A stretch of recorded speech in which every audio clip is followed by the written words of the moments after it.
Saúdo a todos os irmãos com a paz de nosso Senhor e Salvador Jesus Cristo. Interessante que eu preparei um esboço, trabalhei-o assiduamente. Quando eu chego à minha sala, a surpresa. Esqueci-o em casa. Meu Deus, como falar de improviso. Mas eu quero nesta manhã partilhar com os irmãos as experiências que eu tive na Terra Santa. E ao mesmo tempo fazer alguns links com as profecias bíblicas, dando a entender de forma clara que Israel é de fato o povo de Deus. Foi uma experiência maravilhosa. Eu lhes confesso que, sinceramente, eu não gostaria de ter viajado. Por que não?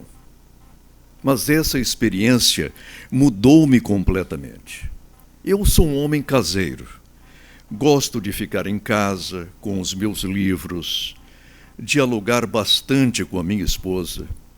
Hoje nós conversamos muito mais do que quando éramos namorados.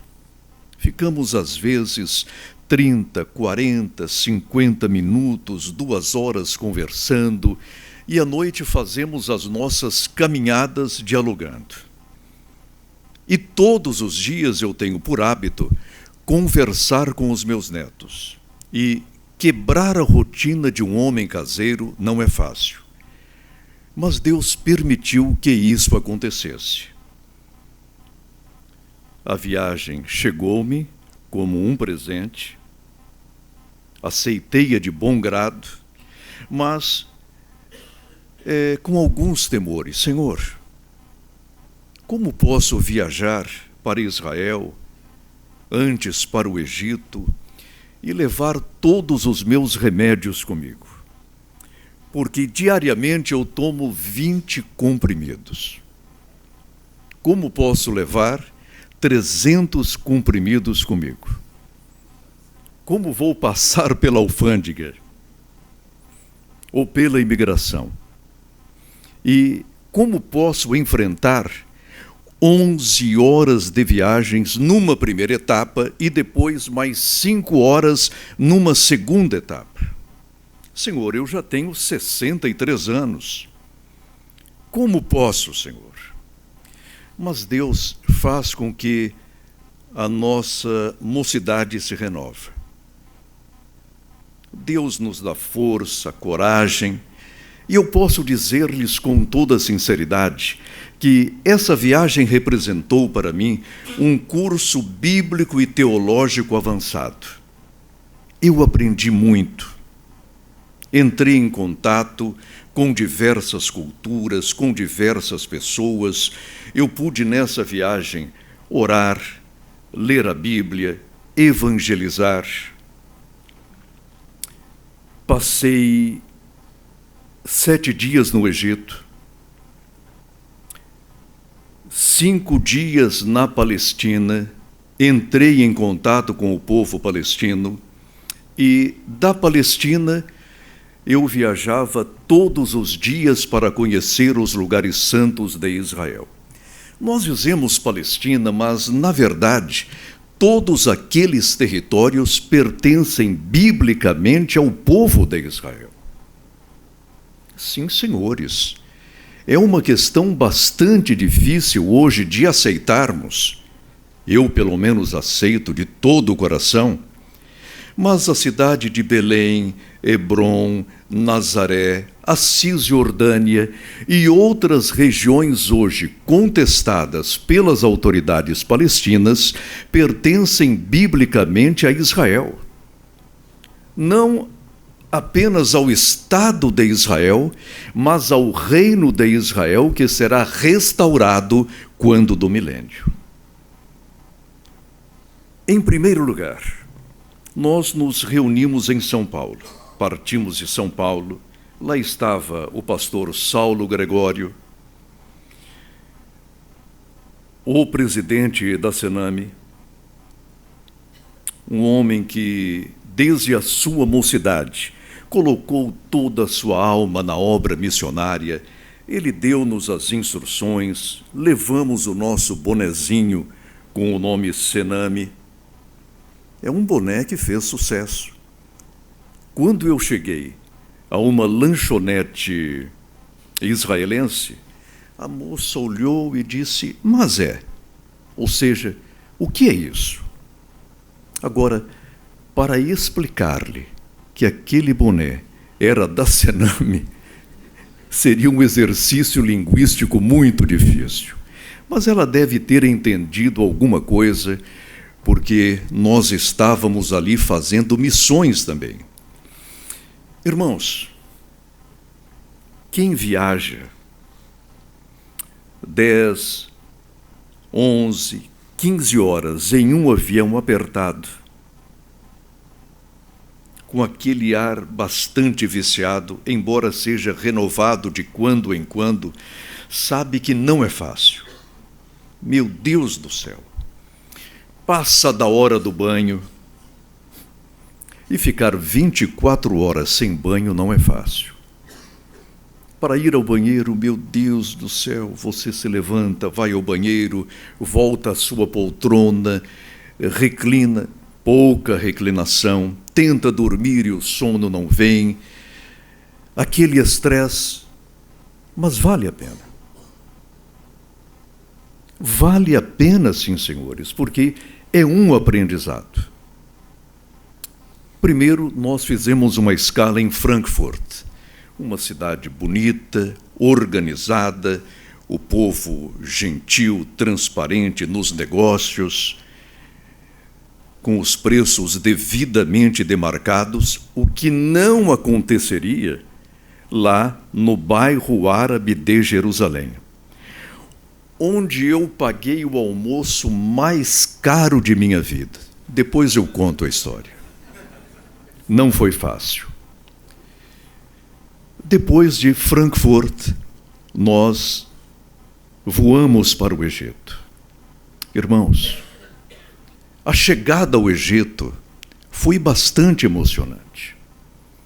Eu não sabia que eu tinha um amor tão grande pelo Egito, porque para vários peregrinos, o Egito era aquela terra ruim, pobre, humilhada, subserviente, castigada por Deus, e que, no plano das Sagradas Escrituras, não havia absolutamente nada para aquele povo.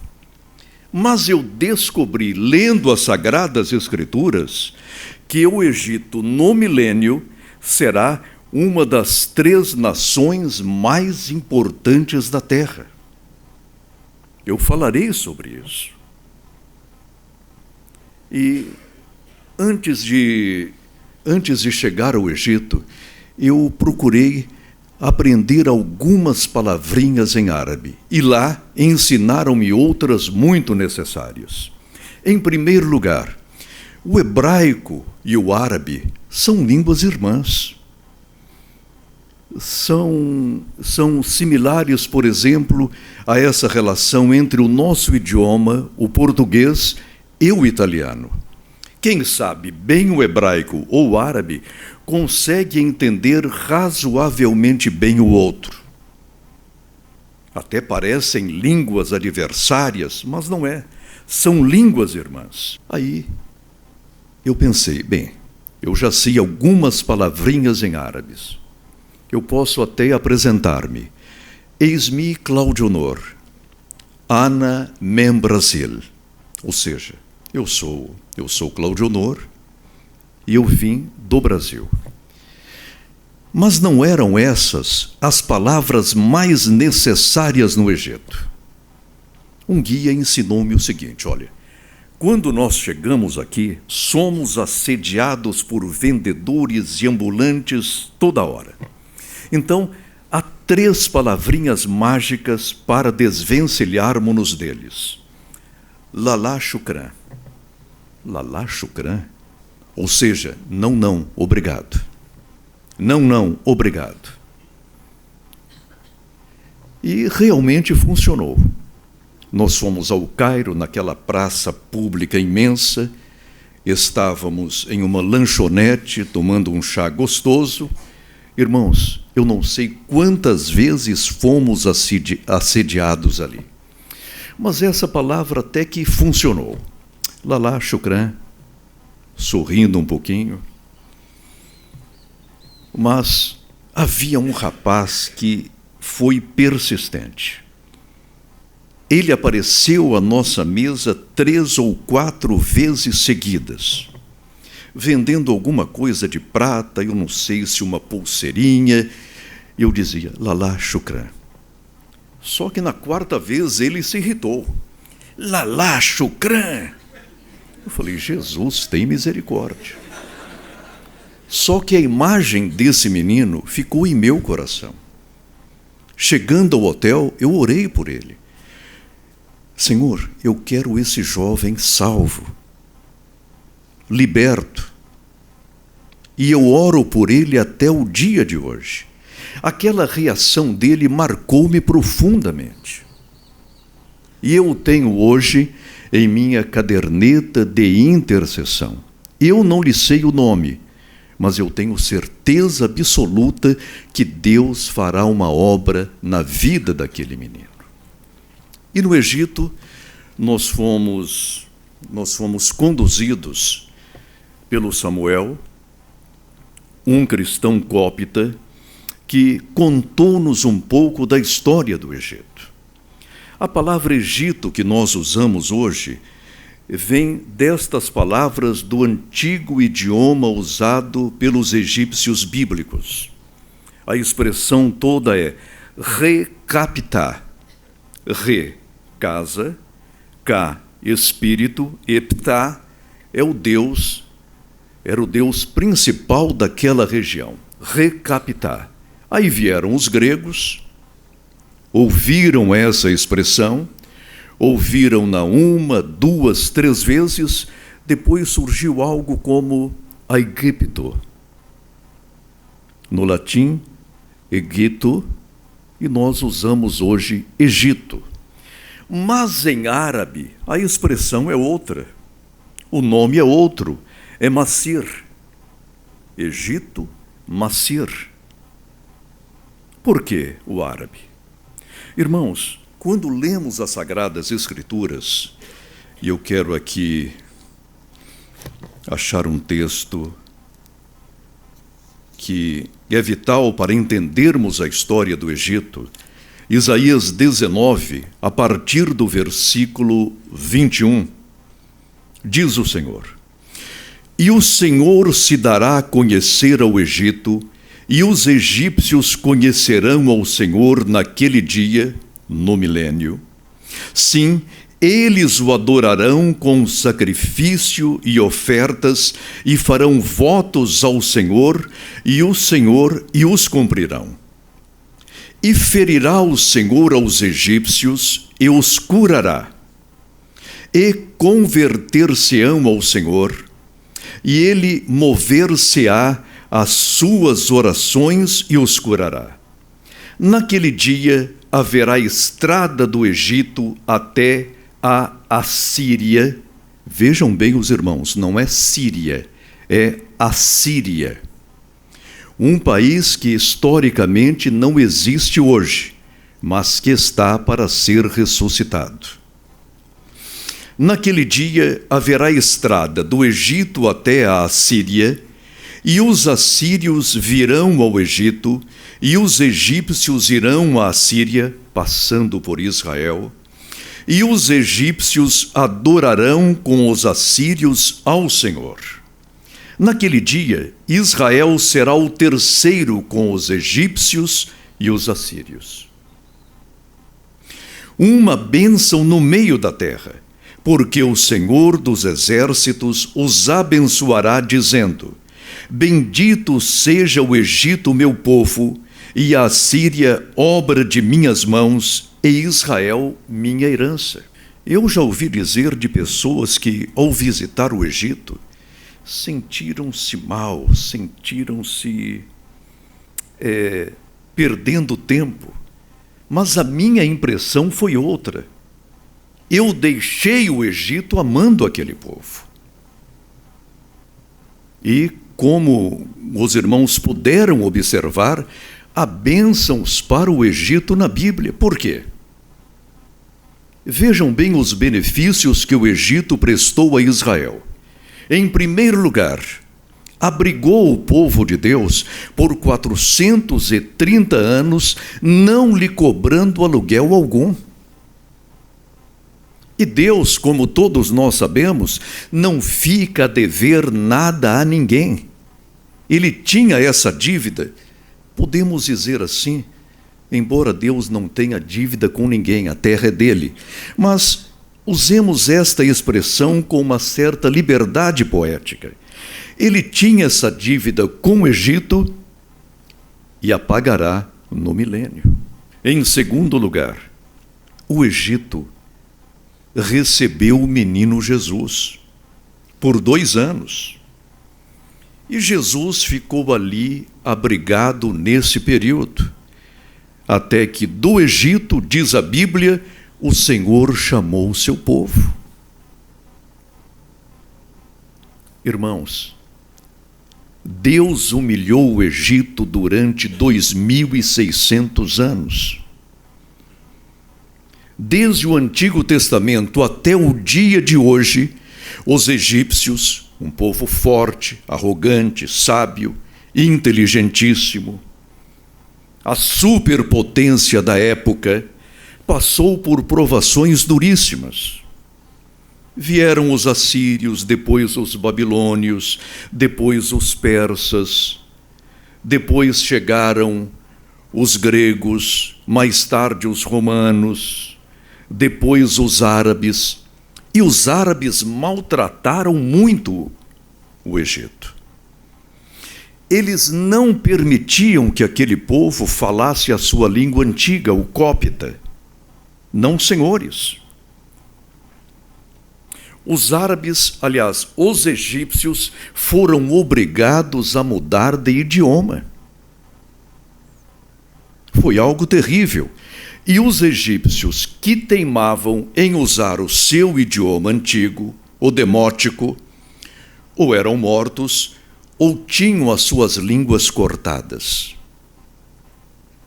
Apenas a igreja cópita, porque houve um período, não podemos esquecer-nos disso, houve um período em que todo o Egito era cristão.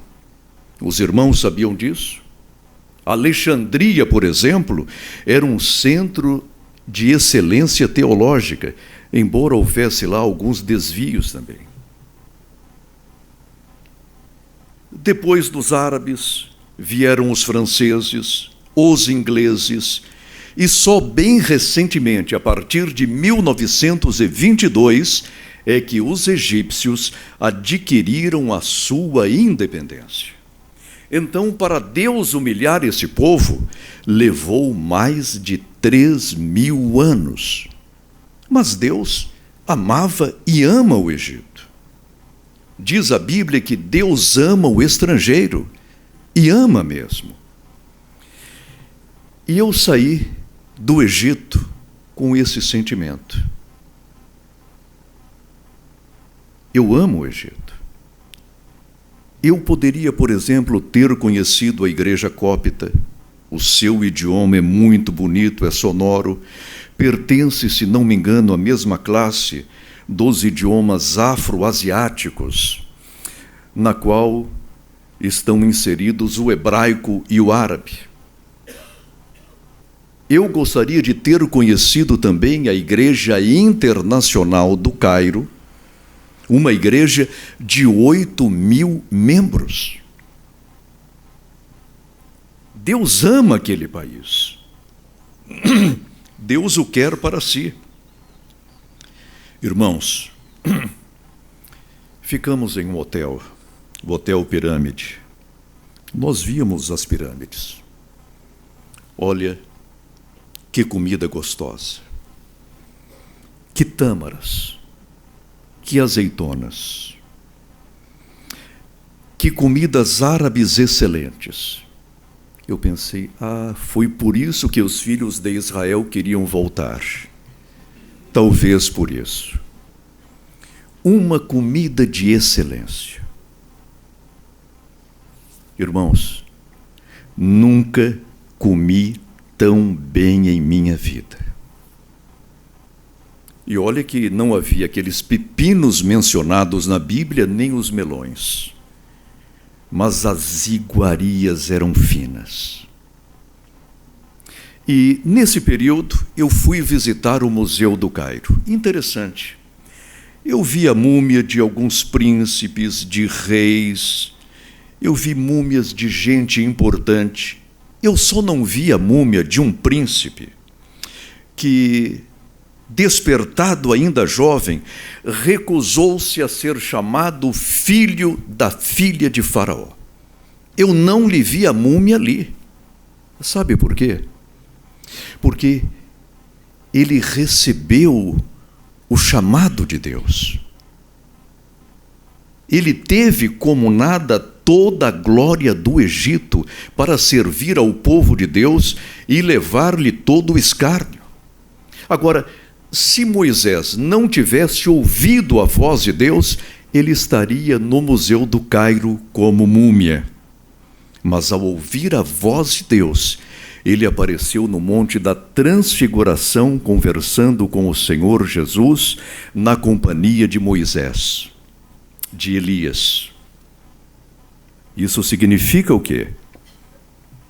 O crente que aceita o desafio de Deus não vira múmia, mas aquele que se recusa a atender ao chamado divino mumifica-se.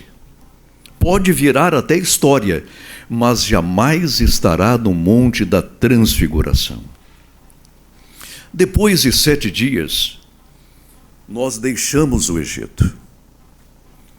Em um ônibus razoavelmente apertado, e nós andaríamos pelo menos 12 horas da saída do Cairo até o extremo norte de Israel. 12 horas. Passamos sob o canal de Suez, entramos na península do Sinai. Deserto e mais deserto, aquele deserto bonito, colorido. De vez em quando a gente parava, havia lá uma vendinha com um banheiro, não muito adequado, mas naquele momento servia. Irmãos, interessante. O Sinai é bravo. E só mesmo Deus para preservar o povo de Israel. Só mesmo Deus. Aquela temperatura de 42, 47, 50 graus. E o povo esteve lá por 40 anos, por causa de sua desobediência. Porque nós passamos todo aquele deserto em 6 horas. É claro que naquele tempo não havia automóvel, mas Israel poderia ter chegado à terra prometida em 2 meses. Por causa de sua desobediência, levou 40 anos. E às vezes nós crentes perguntamos ao Senhor: Senhor, por que eu estou nesse deserto, descrevendo círculos e mais círculos, e eu não chego nunca ao meu objetivo? Ouça que o Senhor responder-lhe-á em breve. Talvez a sua rebelião pessoal, a sua apostasia, porque você não tem ouvido a voz de Deus, eis a razão desse deserto. Mas mesmo assim, Deus preservou o seu povo ali. Não lhe faltou água, nem maná, nem a sua roupa apodreceu, nem o seu sapato gastou-se. Israel esteve lá por 40 anos, mas é um deserto bravo, muito bravo. Depois de umas 6 horas, chegamos a Israel. Chegamos ao posto fronteiriço. Primeiro saímos do Egito, há toda uma burocracia, entramos em Israel, viram-nos os passaportes, os documentos, fizeram-nos algumas perguntas. Aí eu pensei, eu acho que eu posso experimentar um pouco de hebraico que eu sei. Todavia, quem lê a Bíblia em hebraico, ao chegar a Israel e ver aquelas placas todas, sente-se analfabeto. Foi o que um judeu chamado Uziel Cohen me disse. Uma coisa é o hebraico bíblico e outra coisa é o hebraico do dia a dia e das placas. Você não tem sinais massoréticos, ou seja, não há sinais diacríticos, vogais. Você só tem consoantes em todos os lugares. Mas pelo menos eu sabia dizer muito obrigado. Aí, ao passar pela alfândega, olhei para uma moça e disse, Todá. Ela olhou para mim e disse, Todá Rabá. Ou seja, tem de se falar muito obrigado. E essa moça era brasileira, eu nem precisava falar isso aí. Eu nem precisava falar isso aí. Há muitos brasileiros lá. Irmãos, ao chegar a Israel, eu deparei-me com algo interessante. Geralmente nós pensamos que os judeus são todos loirinhos, olhos azuis, porque estamos acostumados com os judeus do leste europeu, da Inglaterra, dos Estados Unidos, mas em Israel não é assim. Eu vi lá uma efusão de judeus negros, principalmente no exército de Israel. Eles com o seu quipar, com o seu armamento e louvando e agradecendo a Deus. E é uma história interessante que havia uma tribo dos filhos de Israel no centro da África. E esses judeus declaravam-se os hebreus originais, os hebreus realmente de Deus.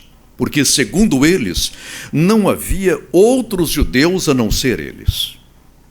E eles não acreditavam que houvesse judeus brancos. Aí, um repórter resolveu visitá-los. Ele disse, eu sou judeu. E o rabino daquela aldeia disse, não, senhor, só há judeus negros, judeus brancos não. Irmãos, depois de muita conversa, eles fizeram um exame de sangue, de DNA. Ou seja, aquele repórter loiro, de olhos azuis, tinha o mesmo sangue daquele ancião. Irmãos, filhos de Abraão. E hoje em Israel, nós encontramos judeus japoneses, chineses, judeus amarelos, ou seja, Deus está trazendo o seu povo dos confins da terra. Israel realmente é o povo de Deus. Aí pegamos um outro ônibus e fomos do extremo sul de Israel, Eilat, até ao extremo norte, o Monte Bentel, não é Betel, o Monte Bentel. Irmãos, 6 horas. Em 6 horas apenas atravessamos todo o território de Israel. Um território pequeno. Pequenino. Menor do que o estado de Sergipe. E eu concluí que se Israel existe hoje é porque Deus o quer. Israel não se pode dar ao luxo de perder uma guerra sequer. Não é como a Rússia, por exemplo. Os alemães entraram na Rússia, caminharam por milhares e milhares de quilômetros e nunca chegavam a Moscou. Mas Israel não é assim, é um estado pequenino. O grande diferencial de Israel é o quê? Irmãos, é tão somente as mãos de Deus. Tem aqui Isaías 41 e versículo 14. Deixe-me ver se eu acho.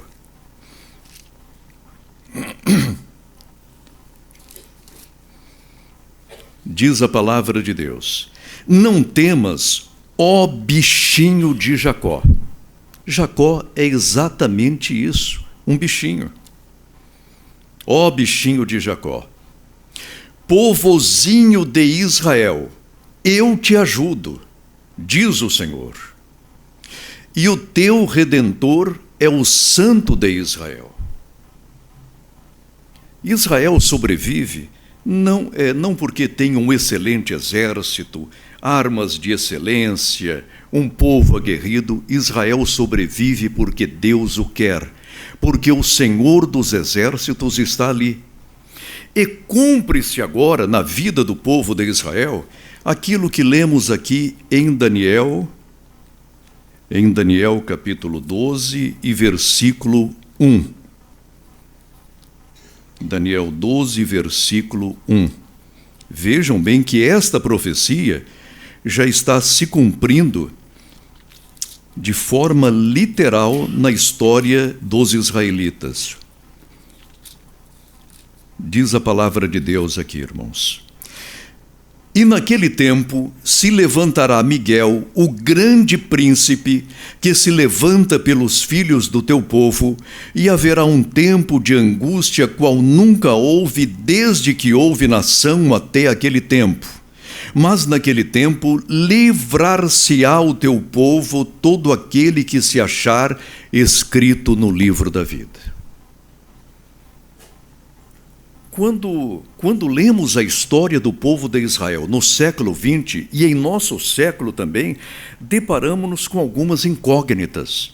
Como pode uma nação ridiculamente pequena sobreviver a tantos assaltos e a tantos ataques? De que forma? Segundo a história recente de Israel, a cada 10 anos, Israel enfrentava e ainda enfrenta uma guerra geral. Assim foi em 48, em 67. Eu me lembro muito bem dessa guerra dos 6 dias, em 67. O então presidente do Egito, Gamal Abdel Nasser, disse o seguinte: nosso objetivo básico é destruir Israel. E nesse tempo, ajuntaram-se 14 exércitos contra os filhos de Israel. E Israel venceu todos eles em 6 dias. Agora, quando começamos a ouvir determinados relatos, percebemos que houve milagres. Houve grandes milagres naquela guerra. Em apenas um dia, Israel acabou com a força aérea do Egito, da Síria, do Líbano e de outros países. Mas foi Israel sozinho? Não. As mãos do Senhor estiveram e estão sobre Israel. Não é que idolatremos Israel. Agora, irmãos, que Israel é o povo de Deus, é. O povo, a igreja não substituiu a Israel nos planos divinos. Pelo contrário, nós, os gentios, fomos enxertados no povo do Israel de Deus. E em Israel, deparei-me com verdadeiros milagres. Quando a gente, mesmo no deserto do Negev, a gente via aquele verde bonito, aquela verdura, o deserto renascendo. Aliás, Israel renascendo do deserto, irmãos. É a profecia bíblica. Isaías capítulo 35. Aí nós fomos até o extremo norte de Israel e subimos as colinas de Golã, o ponto mais nevrálgico e mais conturbado da terra. Não é a Coreia do Norte, não. É esse ponto. E lá nós fizemos uma intercessão, porque dos altos daquelas colinas, nós víamos Israel, a Síria e o Líbano, e fizemos uma intercessão pelos 3 países.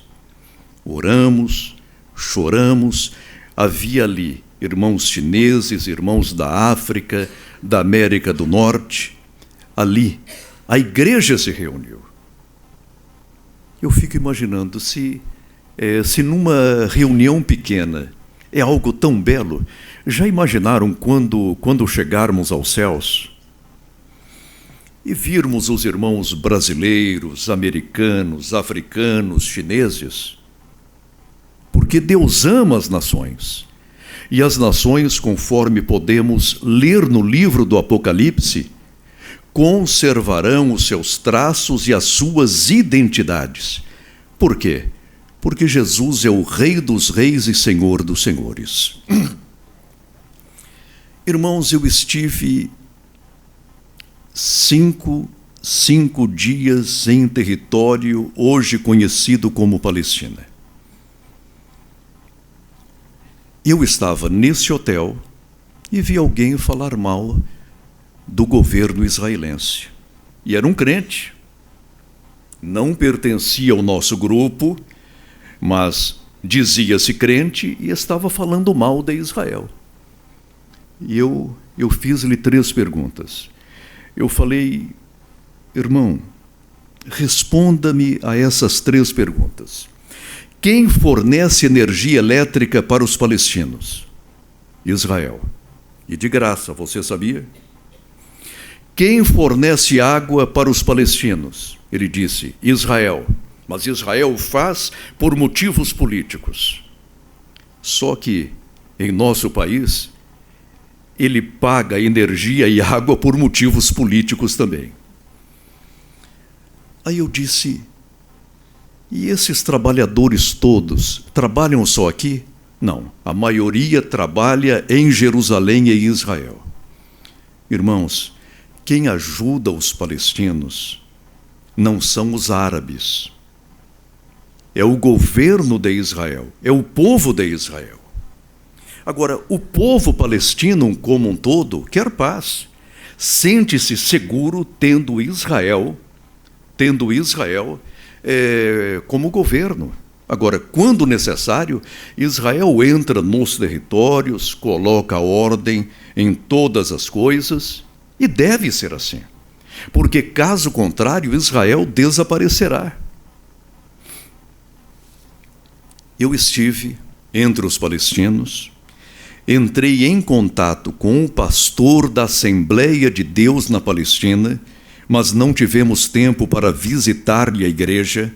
Há crentes, sim, naqueles territórios, e crentes pentecostais, nossos irmãos.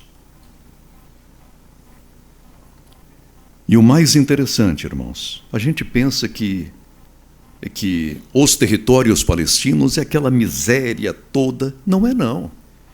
Eu vi casas mais suntuosas nesses territórios do que em Israel. Os israelenses não são, por exemplo, luxentos, ostensivos, não são. As casas deles são simples, porém confortáveis e seguras. E nesse território, eu estava em Belém, uma cidade palestina. Irmãos, eu saí à noite, fui ao mercado, um mercado bem surtido, bonito. O mercadinho da minha rua, irmãos, não chega nem aos pés daquele. Não chega nem aos pés. E eu percebi que Israel está ganhando todos aqueles territórios pelo shekel. O shekel é a moeda israelita, uma moeda forte. Muito forte. E eu estava nesse hotel, e eu ia subir para o meu andar, e junto de mim estava uma senhora muçulmana. Uma senhora elegante em seus trajes. Eu percebi que era uma senhora rica. Aí, quando eu ia subir, eu disse: Madame, extérieur.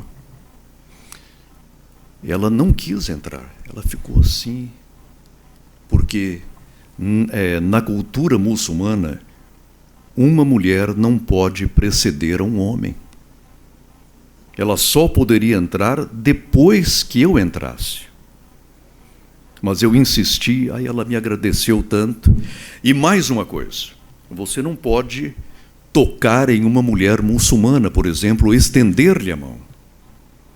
Você tem que cumprimentá-la, ou aquela saudação formal, salam aleikum, ou seja, que a paz seja com você, e eles respondem aleikum salam, ou então aquela saudação mais comum que seria o nosso oi, seria marhaba, aí a pessoa responde alhan. Mas esse é o cumprimento que um homem deve dirigir a uma senhora muçulmana. Coloca a mão no peito, aqui no coração, e diz salam aleikum. Não pode estender-lhe a mão. Depois, irmãos, não vamos contar todas as nossas aventuras. Visitamos Nazaré, visitamos o Monte Hebron, vimos a casa de Pedro. Eu não sei se era a casa de Pedro mesmo, era uma casa parecida com aquela.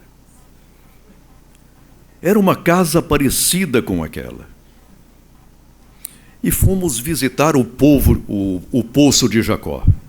Irmãos, entramos nessa igreja grega, ortodoxa, bonita, e eu vi o padre ortodoxo. Eu falei, como eu devo cumprimentá-lo? Eu acho que eu vou usar uma expressão grega. Eu ouvi e disse, Haris Kairene. Ele disse, Eharisto, ou seja, obrigado. Aí descemos ao Poço de Jacó. Eu acho que era o Poço de Jacó. Se não for, também não tem problema. Eu só sei que a história da Bíblia é verídica. Aí a minha esposa resolveu encher uma garrafinha d'água daquele poço, porque queria trazer para o Brasil.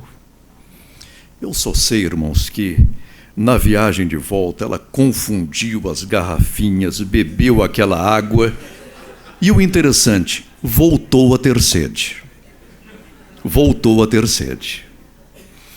Porque aquela água não mata a sede, só o Senhor Jesus Cristo.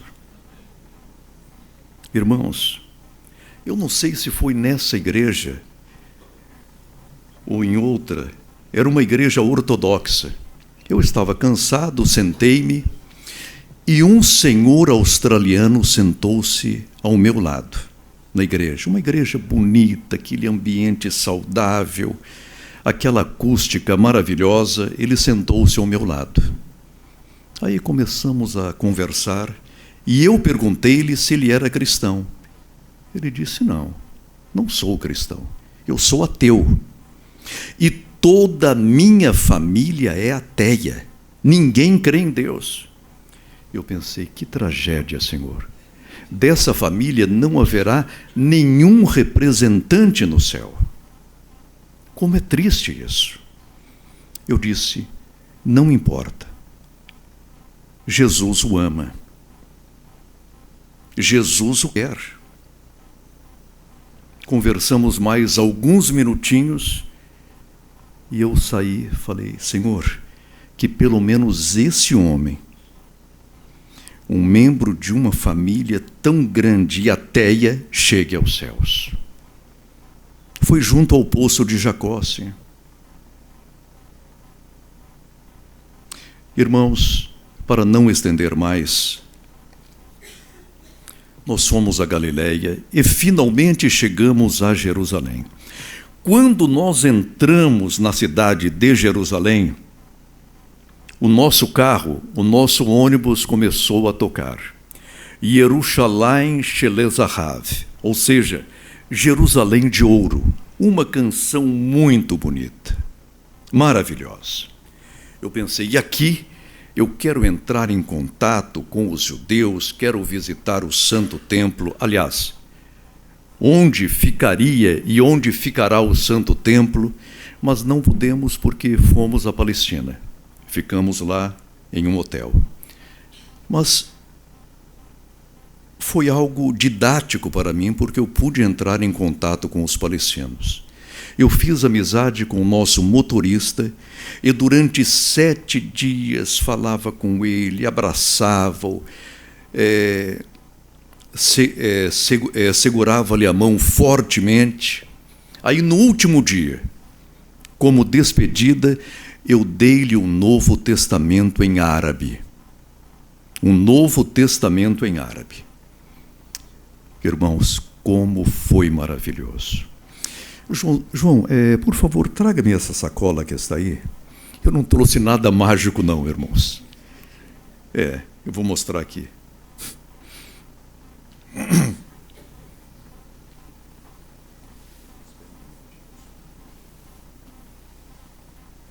Bom, um momentinho só. Do Monte Carmelo, onde Elias teve esse embate, eu trouxe esse profeta Elias para o nosso diretor. Leva para ele. Trouxe esse profeta Elias.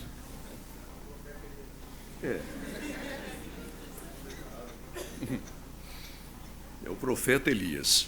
Aqui está, irmãos, a Bíblia Sagrada em árabe. É só que não tem o nome de Bíblia Sagrada em árabe, é o Livro Santo, porque é dessa forma que os muçulmanos conhecem a Bíblia Sagrada.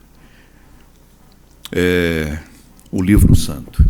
Irmãos, eu fui ao Muro das Lamentações. Eu estive lá por uns 40 ou 50 minutos, não sei, talvez menos. E lá eu fiz uma oração. Não por Israel propriamente, porque eu sei que o futuro de Israel será brilhante. Mas eu orei pelo nosso país e pelo nosso presidente, para que nós saiamos finalmente de todas essas dificuldades. Eu orei, clamei ao Senhor pelo Brasil. E vi muitos judeus orando também. Só que lá eu cometi uma imprudência. Eu e o pastor Edivaldo, da Bahia, fomos para o lugar mais recolhido onde estavam os judeus estudando, e nós ficamos lá. É claro que com o nosso quipar, ficamos lá no meio deles. Aí aproximou-se um judeu velho, olhou para mim e disse: Atar Yehudi, você é judeu? Atar Yehudi? Falou: Ani mi Brasil. Ani Brasile. Ele olhou-me feio, eu falei: eu devo sair daqui. Irmãos, é um lugar sagrado para eles. E todos eles estavam lendo a Bíblia, lendo em voz alta, não sei como eles conseguem se concentrar. Todos eles lendo em voz alta. Mas, irmãos, eu senti um vazio espiritual tão grande, porque eles leem a palavra de Deus sem ter tido um encontro com o Deus da palavra. Quando eles leem a Bíblia, diz o apóstolo Paulo, é como que se um véu estivesse entre eles e a revelação divina. O Muro das Lamentações,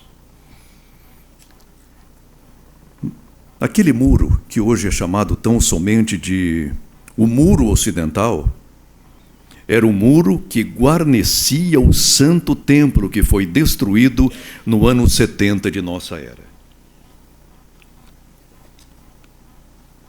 E algumas pessoas perguntam: e o Santo Templo será ou não reconstruído? Sim, senhores. Se lermos, por exemplo, Daniel capítulo 9, versículo 27, veremos que o Santo Templo ali estará. Deixe-me ver se eu encontro aqui, Daniel 9, 27. Diretor, eu preparei um sermão, um esboço, mas eu esqueci em casa e tive de improvisar aqui. Versículo 27. Vejam bem. E ele firmará um concerto com muitos por uma semana. Ele quem? O anticristo. E na metade da semana, após 3 anos e meio, fará cessar o sacrifício e a oferta de manjares. Quando se fala em sacrifício e oferta de manjares, referimos-nos ao santo templo, porque os judeus não podem oferecer nem sacrifícios nem manjares fora do santo templo.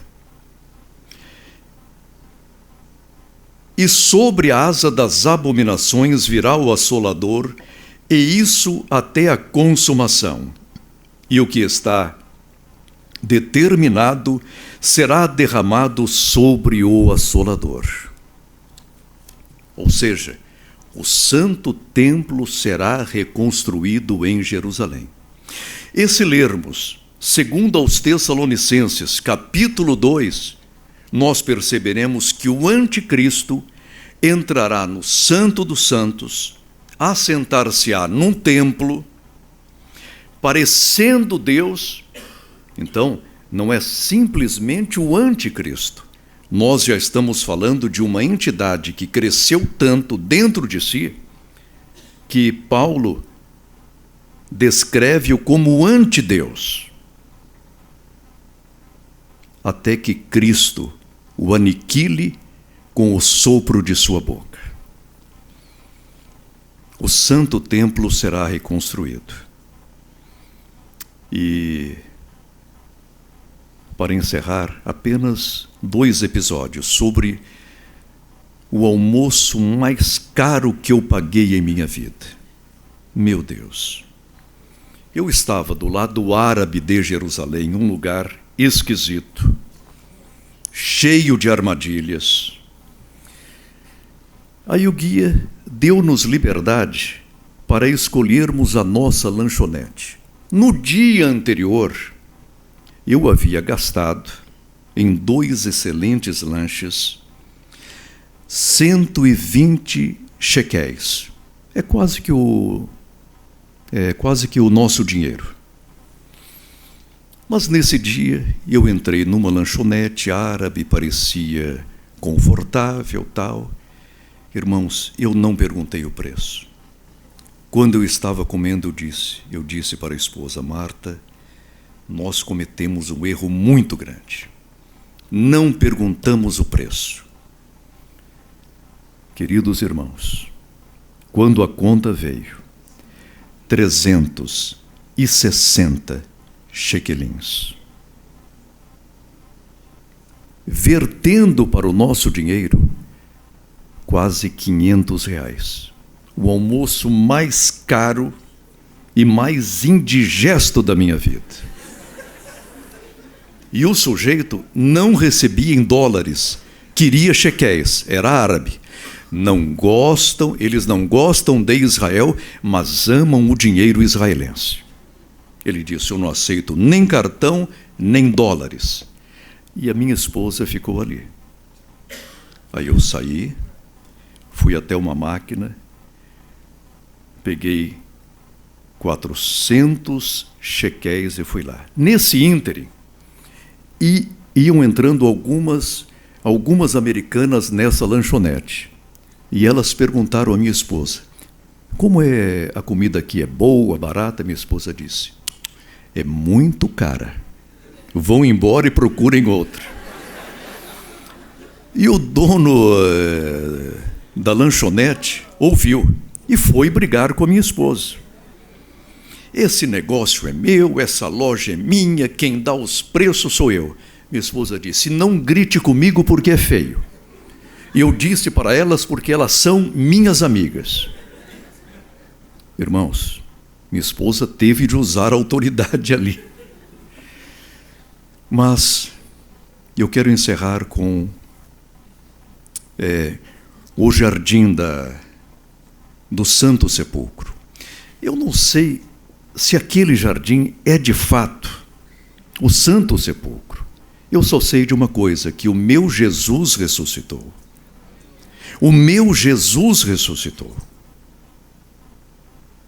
E os crentes russos, segundo explicou-me uma senhora, usam uma espécie de saudação que para nós brasileiros é estranha. Eles não se cumprimentam com a paz do Senhor. Eles usam essa expressão, Jesus Christus Vascrias, ou seja, Jesus Cristo ressuscitou, quando eles se encontram um com o outro. E eu vi as irmãs russas naquele país. Olha, igualzinho como eu as vejo na televisão, no YouTube, com aquelas roupas compridas, com o véu. Elas não andam sem véu. Irmãos, que testemunho! Apesar de Putin, apesar da Rússia, apesar da União Soviética, a igreja russa continua forte, poderosa. É uma igreja pentecostal. E lá nós celebramos a Santa Ceia e tivemos essa certeza. Em breve, Jesus virá buscar a sua igreja. Os irmãos que enfrentam dificuldades, que estão afastados do Senhor sentimentalmente, espiritualmente, a partir de hoje, faça um pacto com Ele. Jesus, eu te amo, eu sei que tu ressuscitaste. Porque se visitar Israel é algo maravilhoso. Já imaginaram quando chegarmos à Cidade Santa e virmos o Senhor Jesus Cristo? Em Israel a gente não tem certeza se esse lugar é ou não aquele lugar mencionado na Bíblia, mas quando chegarmos nos céus teremos certeza de que aquela é a Cidade Santa. E nem precisaremos de guias ou arqueólogos. Aliás, precisaremos de guia, sim, que será o Senhor Jesus Cristo. Então, fiquem firmes. Orem por Israel. E sempre que possível, evangelizem os judeus e os árabes. Orem para que nós mandemos missionários para o Egito e para os territórios palestinos, porque Jesus morreu por eles, sim. Jesus morreu por eles. Eu disse sobre os assírios. Eu pensei, meu Deus, a Bíblia fala sobre os assírios. Mas a Síria não existe mais. Irmãos, quando eu fui pesquisar, os irmãos sabiam que hoje há 34 milhões de assírios espalhados pelo mundo, querendo voltar à sua terra. E eles falam que idioma? O mesmo idioma que o Senhor Jesus falava, o aramaico. Irmãos, Jesus é maravilhoso. Agora que eu perdi o medo de viagem, embora eu esteja velho, eu oro para que o Senhor Jesus me leve até a Rússia. Quero. Irmãos, eu amo a Rússia. Não o sistema governamental, mas eu amo aquele povo. E como dizem os russos, Jesus Christus Vascrias. Deus abençoe os irmãos.